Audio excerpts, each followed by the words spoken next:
Taste the Daily. AIADMK வெற்றியை யாராலும் எந்த கொம்பனாலும் தடுக்க முடியாது என அதிமுக மாநிலங்களவை எம்பி சி.வி. சண்முகம் உறுதிபட கூறியுள்ளார். விழுப்புரம் நாடாளுமன்ற தொகுதிக்கான வாக்கு எண்ணிக்கை பணிகளில் ஈடுபடும் அதிமுக கூட்டணி கட்சி முகவர்களுடனான ஆலோசனை கூட்டம் விழுப்புரத்தில் நடைபெற்றது.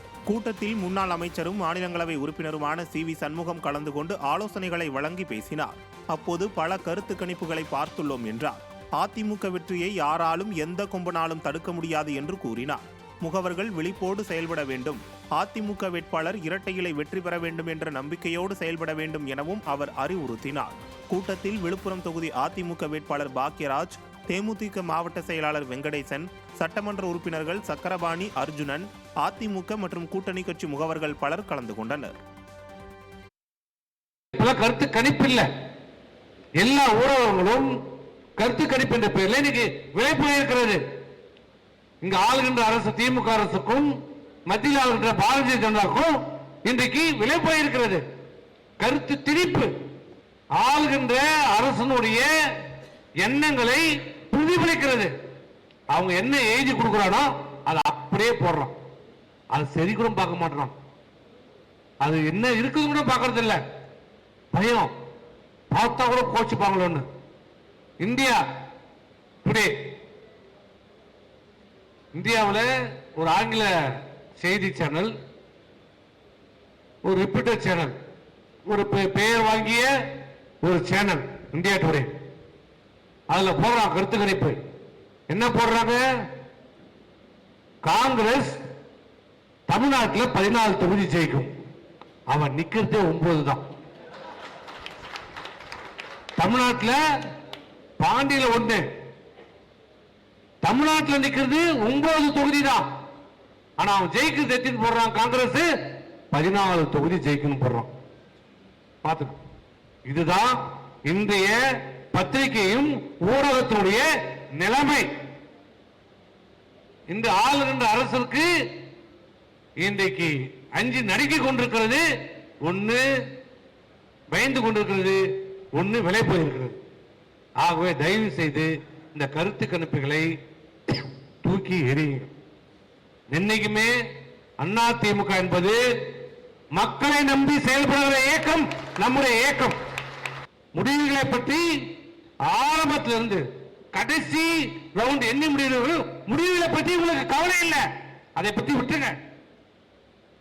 இனிமேட்டு போய் ஓட்டு போட்டு மாற போறதில்லை, எதுவும் மாற போறல. நாம் வெற்றி பெறுவோம் என்றால் அது யாராலும் எந்த கொம்பானாலும் தடுக்க முடியாது. ஆகவே முடிவுகளை பற்றி யாரும் தயவு செய்து கவலைப்படாதீர்கள். கடலூர் நாடாளுமன்ற தொகுதிகளின் வாக்கு எண்ணிக்கை 111 சுற்றுகளாக நடைபெற உள்ளதாக மாவட்ட ஆட்சியர் அருண் தம்புராஜ் தெரிவித்துள்ளார். 10,25,298 வாக்குகள் பதிவாகியுள்ள நிலையில் நாளை 2000 காவல்துறையினர் மாவட்டம் முழுவதும் பாதுகாப்பு பணியில் ஈடுபட உள்ளனர். வாக்கு எண்ணும் மையமான தேவனாம்பட்டினம் பெரியார் கலைக்கல்லூரியில் 3 அடுக்கு பாதுகாப்பு போடப்பட்டுள்ளது. வாக்கு எண்ணிக்கை துவங்க 1 மணி நேரம் முன்னதாகவே முகவர்கள் வாக்கு எண்ணிக்கை மையத்தில் இருக்க வேண்டும் என அறிவுறுத்தப்பட்டுள்ளது. தூத்துக்குடி நாடாளுமன்ற தொகுதிக்கான வாக்கு எண்ணிக்கை வ.உ.சி. அரசு பொறியியல் கல்லூரியில் நடைபெற உள்ளது.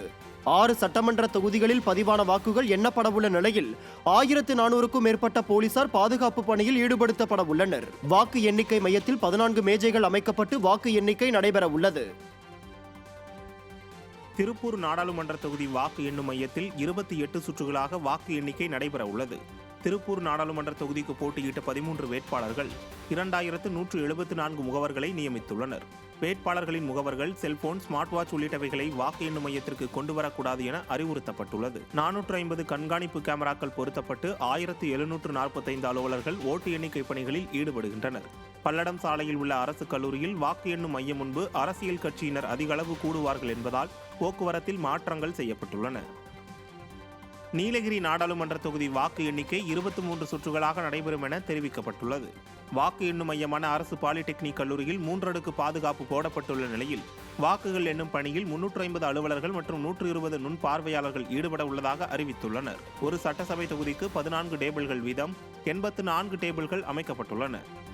மதுரை மாவட்டம் உசிலம்பட்டியில் நியாய விலை கடைகளில் பணியாற்றும் 100க்கும் மேற்பட்ட விற்பனையாளர்கள் வேலைநிறுத்த போராட்டம் நடத்தினர்.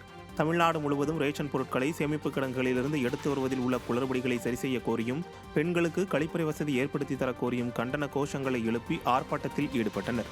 தங்கள் கோரிக்கைகளை உடனடியாக நிறைவேற்றவில்லை என்றால் வரும் 8ஆம் தேதி முதல் தொடர் வேலைநிறுத்த போராட்டம் நடத்த உள்ளதாகவும் எச்சரிக்கை விடுத்துள்ளனர். கோரிக்கைகள் நிறைவேற கோரிக்கைகள் போராடும் கோரிக்கைகள் நிறைவேற கோரிக்கைகள் போராடும். தேனி மாவட்டம் பெரியகுளம் அருகே கனமழையால் அறுவடைக்கு தயாராக இருந்த நெற்கதிர்கள் மற்றும் வெற்றிலை கொடிக்கால் சேதமடைந்தது. மேல்மங்கலம் பகுதியில் பலத்த காற்றுடன் கனமழை பெய்ததால் 100 ஏக்கருக்கும் மேற்பட்ட நிலப்பரப்பில் அறுவடைக்கு தயாராக இருந்த நெற்கதிர்கள் அனைத்தும் நிலத்தில் சாய்ந்து சேதம் அடையும் நிலை ஏற்பட்டுள்ளது. தொடர்ந்து ஜெயமங்கலம் பகுதியில் நடவு செய்யப்பட்ட வெற்றிலை கொடிக்கால் முற்றிலும் சேதமடைந்துள்ளது. இதனால் 10 லட்சம் ரூபாய்க்கு மேல் இழப்பு ஏற்பட்டுள்ளதாக விவசாயிகள் வேதனை தெரிவித்தனர். மேலும் விடியா திமுக அரசு உரிய இழப்பீடு வழங்க நடவடிக்கை எடுக்க வேண்டும் என வலியுறுத்தியுள்ளனர். இந்த மாதிரி ஒரு ஏக்கரில் நெல் விவசாயம் பண்ணி ஒரு 60,000 ரூபா செலவு பண்ணி நெல் விவசாயம் பண்ணேன். நேற்று பேஞ்ச மழையில் காற்றும் சேர்த்து வந்து அடித்து ரொம்ப சேதமாயிருச்சு. சேதமானதில் 15 நாள் தான் இருக்குது அறுவடைக்கு வர்றதுக்கு. அதுக்குள்ளே இப்படி சேதமாயிருச்சு. இதுக்கு தமிழக அரசு இது சரியான முறையில் பார்த்து எங்களுக்கு உரிய நிவாரணம் வாங்கி கொடுத்தா கொஞ்சம் நல்லா இருக்கும்.